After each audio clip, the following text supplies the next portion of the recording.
इस वक्त राहुल गांधी अमेरिका के दौरे पर हैं। भारतीय जनता पार्टी के मुख्यमंत्री योगी आदित्यनाथ, नरेंद्र मोदी, छोटे से बड़ा नेता सब मिलकर राहुल गांधी को यह बदनाम करने में लगे हुए हैं कि राहुल गांधी विदेशी धरती पर जाकर हिंदुस्तान को बदनाम करते हैं। आज हम इसी सच की पड़ताल करेंगे, लेकिन उससे पहले आप भारतीय जनता पार्टी के नेताओं के भाषण देख लीजिए। गद्दार है राहुल गांधी, गद्दार है। उनसे बड़ा गद्दार कोई नहीं है। मैंने ये पूछा, गद्दार कह रहा है ये आदमी। संबित पात्रा कहता है कि राहुल गांधी जी का यही फ्रस्ट्रेशन है कि आज वो विदेश की भूमि में जाकर भारत और भारत के महान लोकतंत्र को अपमानित कर रहे हैं, उसे बदनाम कर रहे हैं। तो ही मोहन यादव का कहना है, राहुल गांधी का ये रिकॉर्ड रहा है कि वो देश की इज्जत बाहर जाकर बिगाड़ते हैं। मैंने तो कहा कि बाबा महाकाल सद्बुद्धि दे, इस बार शायद वो ऐसा न करे। और अनुराग ठाकुर ने तो ये तक कह दिया कि राहुल गांधी जी केवल एक एजेंडा लेकर विदेश जाते हैं, भारत और भारतीयों को बदनाम कर रहे हैं। कभी यही बात योगी आदित्यनाथ ने कही थी, अब हेमंत बिस्वा शर्मा कह रहा है। राहुल गांधी जी अमेरिका जाने का यात्रा का मकसद है भारत को बदनाम करने का। और देवेंद्र फडणवीस भी इस मामले में पीछे नहीं रहे। ये बहुत ही दुख की बात है कि श्रीमान राहुल गांधी विदेश में जाकर अपने देश के प्रति, अपने देश के संविधान ने जो संस्थाएं तैयार की है उनके प्रति इस प्रकार से झूठ बोलने का प्रयास करते हैं। अब आप जरा नरेंद्र मोदी जी के भी कुछ भाषणों के हिस्से देखिए, ताकि हम इस चीज का कायदे से एनालिसिस कर सकें कि भारतीय जनता पार्टी विदेशों में जाकर हिंदुस्तान को बदनाम करती है, राहुल गांधी विदेशों में जाकर हिंदुस्तान को बदनाम करते हैं। और उसके बाद हम उस सच की बात करेंगे कि आखिर राहुल गांधी ने अमेरिका में बोस्टन सिटी में जाकर ऐसा कौन सा मुद्दा उठा दिया जिसकी वजह से भारतीय जनता पार्टी और चुनाव आयोग को बड़ी मिर्ची लगी है। डूब गए, कुछ होगा नहीं। अरे भगवान बचाए भाई, पता नहीं पिछले जन्म में क्या पाप किएगा, हम हिंदुस्तान में पैदा हो। कौन सा पंजा था जो 85 पैसा घिस लेता था?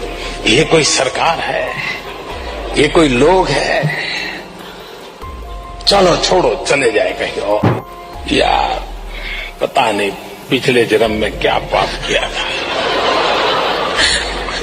हिंदुस्तान में पैदा हुए। ये कोई देश है? आपको हैरानी होगी, मैंने आकर के पहले की सरकारें इस बात का गर्व करती थी कि हमने ये कानून बनाया, हमने ढिकना कानून बनाया, हमने फलाना कानून बनाया। आपने सुना होगा सब चुनाव में।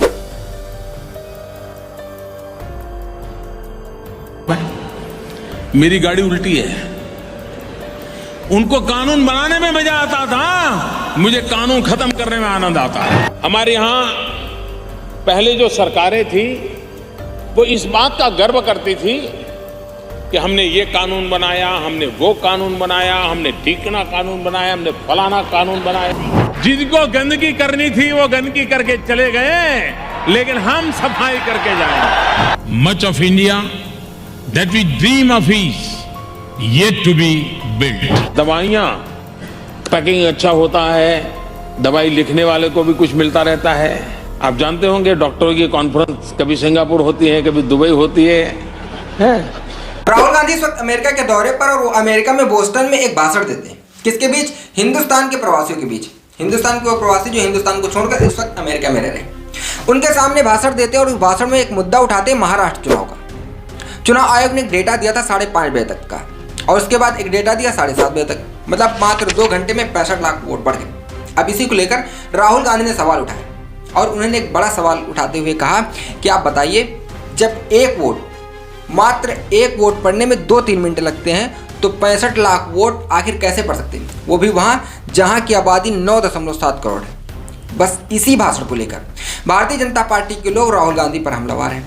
अब आप जरा सोचिए कि अगर कोई लोकतंत्र की हत्या करता है और उसको लेकर कोई सवाल उठाता है, तो कैसे बीजेपी के लोग उसे देशद्रोही साबित करने पर जुट जाते हैं। उधर चुनाव आयोग कह रहा है कि हम सीसीटीवी फुटेज नहीं देंगे। अगर आपके पास सच्चाई है तो कोई तो रिकॉर्ड होगा कि वोटिंग परसेंटेज कैसे बढ़े। ऐसे ही अगर हम बात करें लोकसभा चुनाव की, उत्तर प्रदेश में मेरठ और फर्रुखाबाद, इन 2 जगह खुलकर धांधली हुई।